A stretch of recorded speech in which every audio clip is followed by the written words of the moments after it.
രാജ്യത്തിൻ്റെ പരമോന്നത കോടതിയായ സുപ്രീം കോടതിയുടെ കണ്ണിൽ, അവരുടെ നീതിയുടെ തുലാസിൽ അനീതി അഴിഞ്ഞാടിയ ആക്രമണമായിരുന്നു തൂങ്ങിക്കിടന്നത്. അതോടെ തെരുവ് കയ്യേറിയ പാറ്റക്കൂട്ടങ്ങളായി സുപ്രീം കോടതി ചീഫ് ജസ്റ്റിസ് തന്നെ മുദ്രകുത്തിയ ഒരു കൂട്ടം വിദ്യാർത്ഥികളും ചെറുപ്പക്കാരും അവരോടൊപ്പം അടിയുറച്ചു നിന്ന രാഷ്ട്രീയ നേതാക്കളും ഒക്കെ ചേർന്ന് 12 വർഷത്തെ അഹന്ത പൂണ്ട മോദി ഭരണത്തിൻ്റെ ആണിക്കല്ലാണ് ഇളക്കി പറിച്ചെടുത്തത്. പറയുമ്പോൾ രാജിവെച്ച് പോകാൻ ഞങ്ങൾ കോൺഗ്രസ്സുകാരല്ല എന്ന് നാഴികയ്ക്ക് 40 വട്ടം നരേന്ദ്രമോദിയും അമിത്ഷായും പ്രസംഗിച്ച് നടന്നിരുന്നു. എന്നാൽ കേന്ദ്ര വിദ്യാഭ്യാസ മന്ത്രിയായ ധർമ്മേന്ദ്ര പ്രധാനെ വലിച്ചു പുറത്തിട്ടാണ് ചീഫ് ജസ്റ്റിസ് പറഞ്ഞ ഈ പാറ്റക്കൂട്ടങ്ങൾ ജന്തർ മന്ദർ വിട്ടത്. എന്നാൽ രാജ്യത്തെ യുവാക്കൾ പല ഭാഗത്തു നിന്നായി കടന്നൽ കൂട്ടം ഇളകുന്നത് പോലെ തങ്ങളുടെ സർക്കാരുകൾക്കെതിരെ പോരാടാൻ തുടങ്ങി. ഒടുക്കം അത് വീണ്ടും ചീഫ് ജസ്റ്റിസിന് നേർക്ക് തന്നെ തിരിഞ്ഞു. എവിടെ തുടങ്ങിയോ അവിടേക്ക് തന്നെ വീണ്ടും യുവാക്കൾ എത്തിപ്പെടുമ്പോൾ അവിടെയും പ്രതിസ്ഥാനത്ത് സുപ്രീം കോടതി ചീഫ് ജസ്റ്റിസ് തന്നെയാണ് എന്നതാണ് ചുരുക്കം. ഡൽഹി ജന്തർ മന്ദറിൽ ഉയർന്ന വിദ്യാർത്ഥി പ്രക്ഷോഭങ്ങൾക്ക് നേരെ ഉണ്ടായ പോലീസ് അതിക്രമങ്ങൾക്കെതിരെ സുപ്രീം കോടതിയെ സമീപിച്ചപ്പോൾ അതിക്രമങ്ങളുടെ വീഡിയോ തെളിവുകൾ കാണാൻ സമയമില്ലെന്ന് പറഞ്ഞ് ഹർജി തള്ളിയ ചീഫ് ജസ്റ്റിസ് സൂര്യകാന്തിൻ്റെ നിലപാടാണ് യുവാക്കളെ വീണ്ടും പ്രകോപിപ്പിച്ചത്.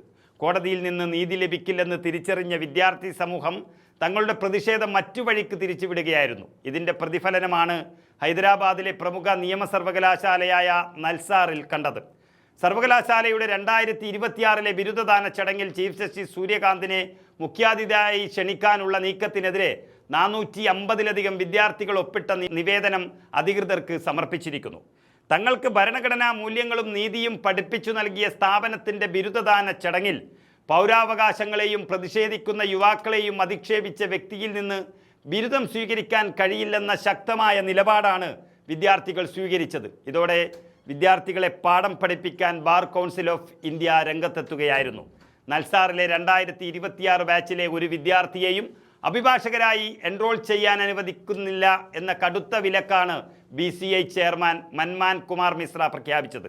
സുപ്രീം കോടതിയോട് ബഹുമാനമില്ലാത്തവർ നിയമ പ്രൊഫഷന് ബാധ്യതയാണ് എന്ന വാദവും BCI ഉയർത്തി.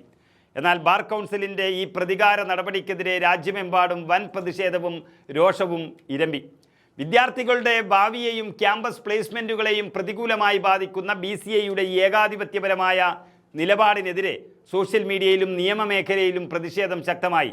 ഇതോടെ കടുത്ത സമ്മർദ്ദത്തിലായ ബാർ കൗൺസിൽ മണിക്കൂറുകൾക്കുള്ളിൽ അടിയന്തര യോഗം ചേർന്ന് തങ്ങളുടെ കൽപ്പന തിരുത്തി പിൻവലിക്കാൻ നിർബന്ധിതരായി.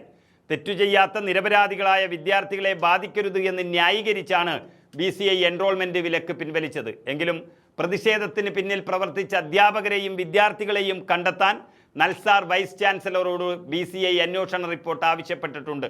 അഹങ്കാരത്തോടെ അധികാരങ്ങൾ ഉപയോഗിച്ച് അടിച്ചമർത്താൻ നോക്കുമ്പോഴൊക്കെയും ചോദ്യം ചെയ്യുന്ന യുവത്വത്തിന് മുന്നിൽ ഭരണകൂടങ്ങൾക്കും ഭരണഘടനാ സ്ഥാപനങ്ങൾക്കും നിലപാടുകൾ തിരുത്തി മുട്ടുമടക്കേണ്ടി വരുന്നു എന്നതിൻ്റെ വ്യക്തമായ തെളിവാണ് നൽസാറിൽ കണ്ട ഈ മണിക്കൂറുകൾ നീണ്ട പോരാട്ടം.